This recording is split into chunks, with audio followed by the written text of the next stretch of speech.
Welcome back to my channel. आज के video में मैं शेयर करने वाली हूँ एक विटामिन ई सीरम, जिसे यूज़ करके आप अपने फेस के wrinkles, dark spot, dark patches से छुटकारा पा सकते हैं। इस सीरम को बनाने के लिए हमें दो चीज़ों की ज़रूरत पड़ेगी।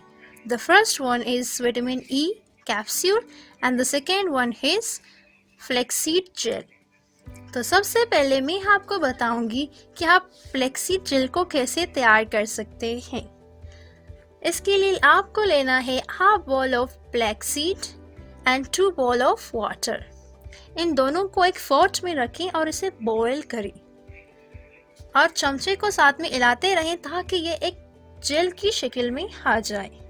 जब ये अच्छी तरीके से पक जाए और एक जेल की शक्ल में आए तो आप इसे स्टूव से उतारें और इसे कुछ मिनट्स के लिए ठंडा होने दें। फिर इसके बाद आप एक हल्के कॉटन क्लॉथ की मदद से जेल को निचोड़ें तो आपका जेल है रेडी।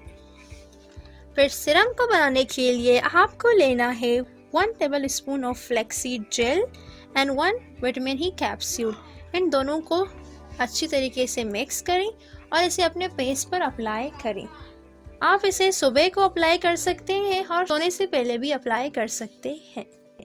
Thanks for watching. अगर आपको मेरा वीडियो अच्छा लगा तो प्लीज़ मेरे वीडियो को लाइक, शेयर और चैनल को सब्सक्राइब कर लें। Bye guys.